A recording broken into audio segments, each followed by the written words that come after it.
Well, good afternoon, everyone, and welcome to today's Alum Zoom. Today, we are featuring Annie Jeong, who is Assistant Director of Education and Diversity for Engineering MechanoBiology at the University of Pennsylvania. I will tell you a little bit more about Dr. Jeong. I will say that this conversation today is part of a series of brief focused conversations with PhD and postdoc alumni at the that they are pursuing now. And it is co-sponsored by the school and the Office of Postdoctoral Services. And I will say, my name is Melissa Bostrom. I am the Assistant Dean of Graduate Student Professional Development in the Graduate School, and my colleague Molly Starback, who directs the postdoc office, is waving. And we're so to be able to partner today to be able to feature Dr. Annie Jeong.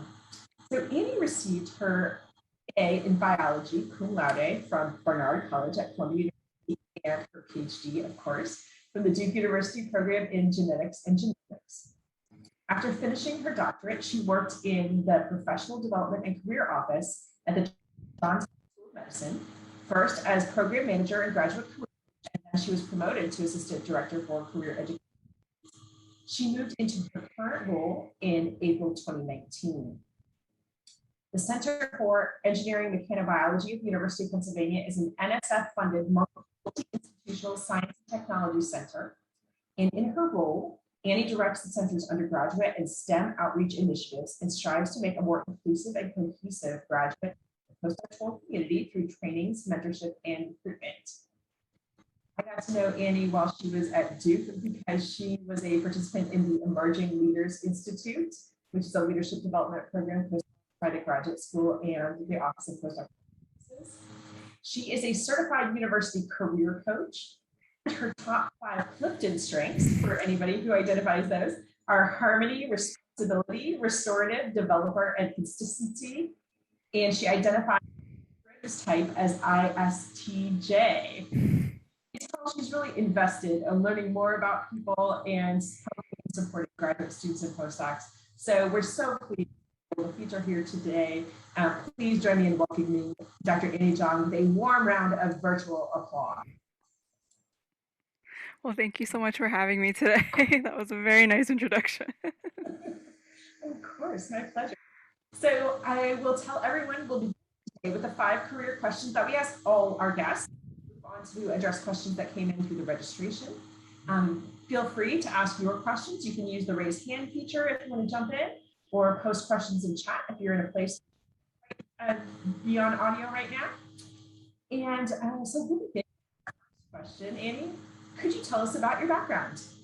Of course. And I feel like you did a really good job kind of already doing that now, but I guess I can add in a few details. So as Melissa mentioned, I did my undergrad at Barnard College, which was a women's small liberal arts college, before I went to grad school at Duke. I graduated in 2017 from the UPGG program. Is there anybody in the program? Okay, great. And I was in John Willis's lab in the biology department, and so I focused on plant genetics and evolution, with a lot of my work consisting of field work out in California and doing some genomics and genetics work in the lab and things like that.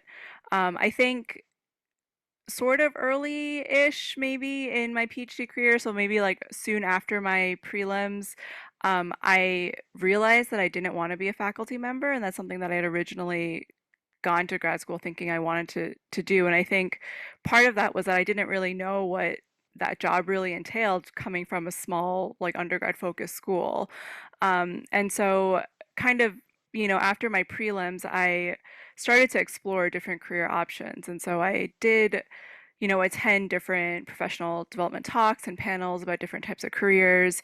One of the alumni from my program actually worked in the Career Center when I was attending there, and so I actually met with him a couple times. And in the course of doing that, I kind of realized, like, a lot of people are struggling with this, and yet not a lot of people are doing the type of work I was doing to try to figure out what it was I wanted to do. And I realized like that's a place where I could help people too. And so that's kind of where what led me to kind of pursuing a career, I guess, more in higher ed administration and professional development. And so I'm a type A person. And so when I graduated, I really wanted to have a job before I graduated. And so I applied to different jobs. And I took kind of like the first thing that I got just so I knew I would have something before I finished. And that was in academic editing. And so I can talk a little bit about that if anybody's interested. But I learned, pretty quickly that wasn't really for me. And so um, after a short time kind of in that company, I joined the Johns Hopkins School of Medicine's Professional Development and Career Office, where I worked mostly with biomedical PhD students and postdocs in career services and professional development. And then I guess about 2 years ago, I guess, or almost three, 2 years ago, for more personal reasons, I moved up to the Philly area, to the center where I am now. It was a great and thorough description. Thank you, Annie. So can you tell us a little bit more about how you got your current job? Yeah, sure. And so to get the job um, at the CEMB, I just mentioned that it was a little bit more personal to move up to this area, and so I had a very specific geographical focus. And so what I did because of that was I actually started reaching out to people and networking, right? A lot, maybe like almost a year before I was ready to apply to different jobs and move. And so I think initially I was trying to stay within that career services realm. And so I reached out to a lot of different um, schools in the area of all different types just to meet with their offices and try to make some connections. I think I attended some like local conferences of that field that I wanted to stay in. But then I also, in talking to my mentor and my past supervisor, realized in higher ed admin, I think there's a lot of I don't know, like lateral movement. So people, like a lot of positions, people start in one position, but then it's sort of easier and it's possible to move to different positions kind of in higher ed that's not kind of in the same office that or exact thing that you were doing. And so I kind of broadened my scope a little bit and just tried to find positions where I could serve undergrad or not just undergraduates but grad students primarily actually and possibly undergraduates in STEM education and in research and things like that. And so I happened to reach out to somebody who actually has like my similar role in the center next door to mine now, and talked a little bit more about like what the Penn culture was like, just, made that connection. And then as I was looking at different job boards, I noticed that this position came up maybe like a couple months after I had spoken to that person. And so then I reached back out and said, like, I'm interested in applying to this job. If you have any information, like it'd be great. He offered to pass my application on to the hiring manager, which maybe he did, and might have helped. But I then got an interview, yeah, and got the job. I love that story about the power of networking. Yeah, that's perfect. So can you tell us, and I know these COVID times, like a typical day kind of defies description, but maybe you can tell us about a typical day pre-COVID and then currently. Sure, yeah. So I tend to think of my job kind of almost like seasonally. I don't know why, but I think that's just kind of how my responsibilities kind of lay out when I look at my, what I'm doing on a day to day. And so one of my main responsibilities is to run our undergraduate research program. And Emma, actually, who's on the call, was one of my past students. So it was so good to see her on here. But so in the summertime, so I guess actually starting in the spring and into the summer is when I really start planning that. And then in the summer, I'm working with the students. I meet with them many like multiple times a week while they're here. Um, and I'm, creating workshops for them on, how to uh, get into research and professional development skills. In the fall, I would say that's really what I consider like my recruitment time. And so these days I'm preparing presentations to talk about my center, our grad program, and our undergrad program. And then I go to different campuses or virtually I'll give presentations about what we do and trying to recruit people to apply to our program. Um, Kind of throughout the year, I'm also working with grad students and postdocs to create programming that's, I guess, like what they want. And so I've created a small, like, we call it a trainee leadership council or TLC, where we all, work together to create programs that are of interest to people. So it could be something like this, panels, skills workshops, and things like that. And then one thing that I kind of was trying to get away from, but I think it's inevitable, is helping with grants and working with funding agencies. And so that's a big part of like the early spring semester is, every year since we're NSF funded, we need to do either an annual report or we just had to do like a whole renewal grant to get our next 5 years of funding. And so I help write that and present that to the team that comes to review, our site and everything every year. Um, and then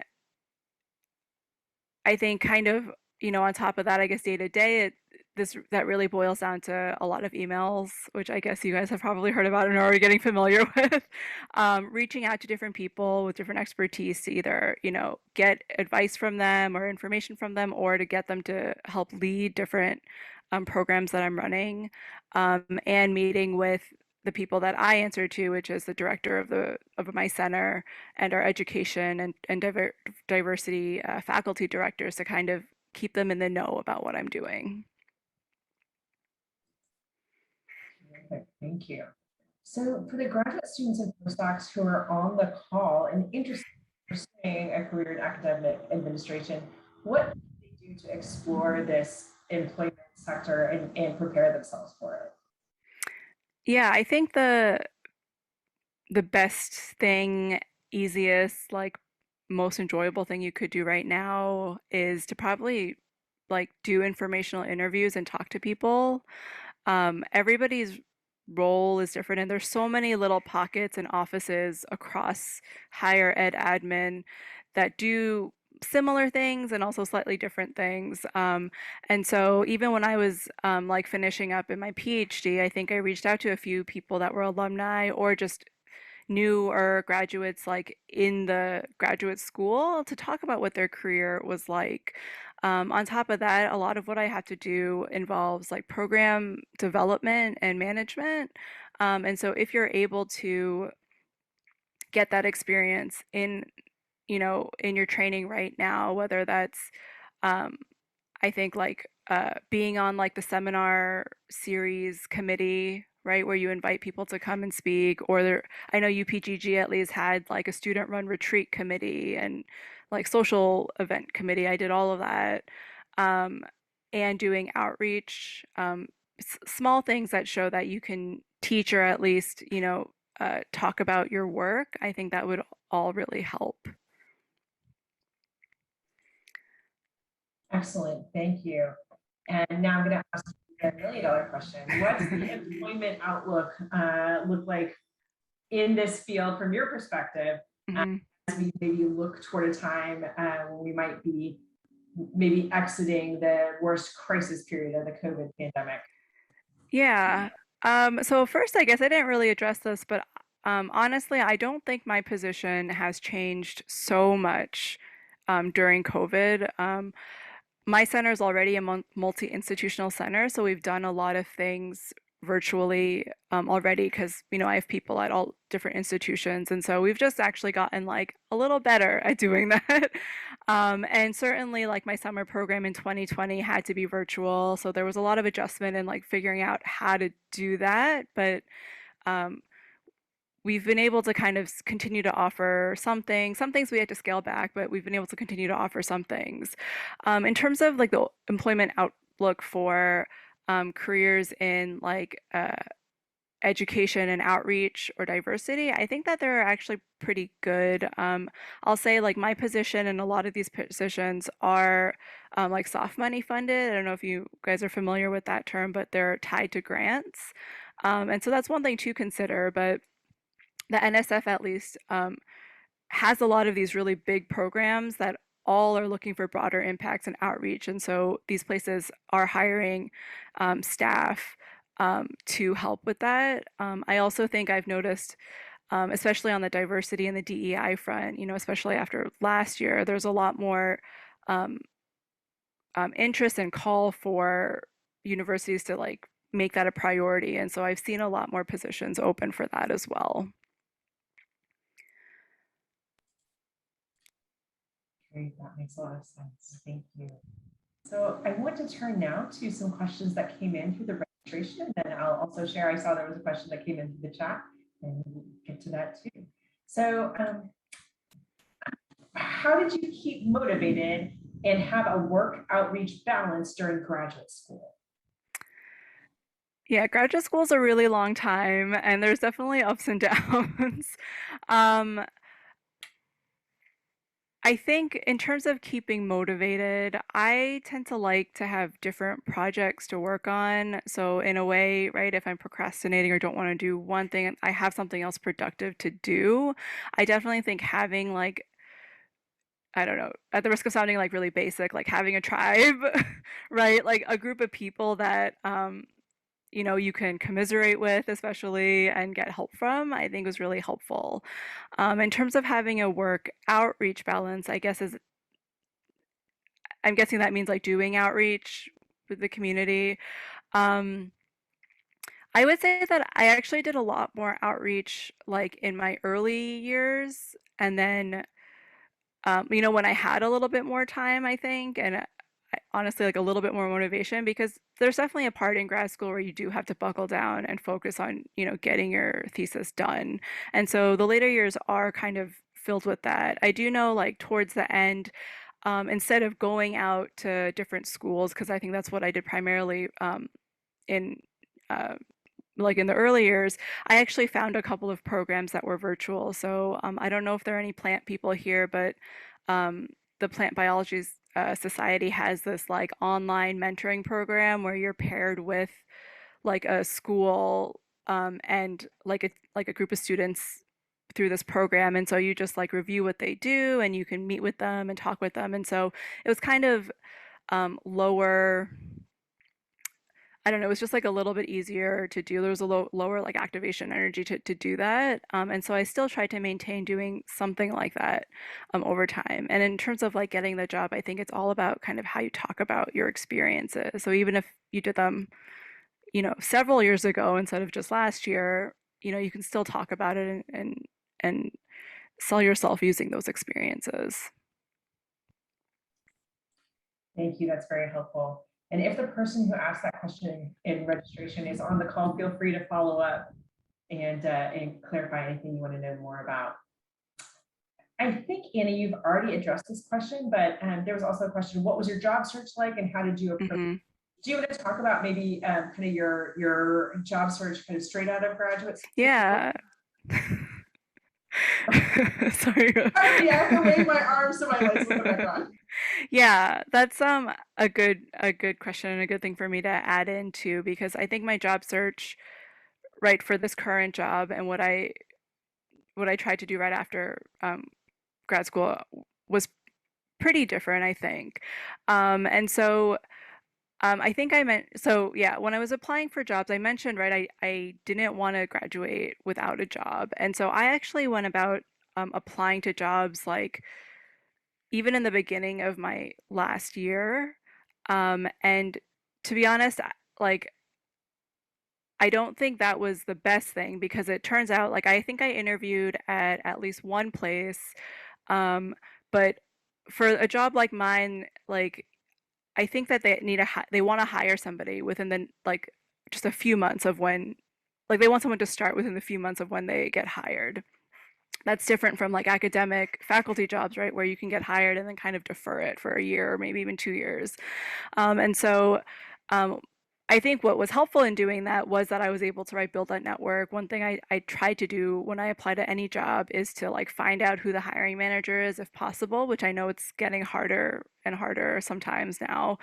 Um, and kind of email them my application, or if I submit it, email them a follow up, or if I, hear back and say I didn't get the job, I will follow up and ask for some feedback on my application. And so one job that I applied to and didn't get was actually a postdoc position at the same office that I ended up working at Johns Hopkins in the professional development and career office. And actually, another biology alum who was 1 year above me ended up working there, which is kind of crazy from Duke. But I didn't get that position, but I did follow up, and I think I just was potentially in her database or something, because then later on when a full-time position opened up, she actually reached out to me and asked if I was still interested in applying, and kind of very quickly got me through the process. And so that's where I had been at my editing job for not even 3 months, and I just knew this was the right thing to do, and so I think that's another thing I'd like to just reiterate is that sometimes you make these commitments, but you're kind of your strongest advocate, right? You're the only one that will be that strong of an advocate for yourself, and if something doesn't fit, you can move on. Don't burn any bridges, but find what fits for you. But anyway, yeah, so um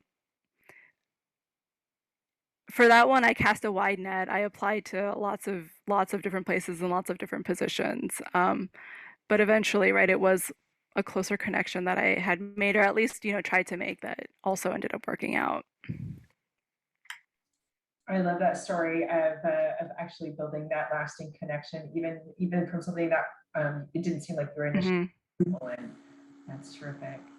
So there have been a couple of questions that came through the chat. First, many entry-level jobs in academic administration ask for 2 or more years of experience.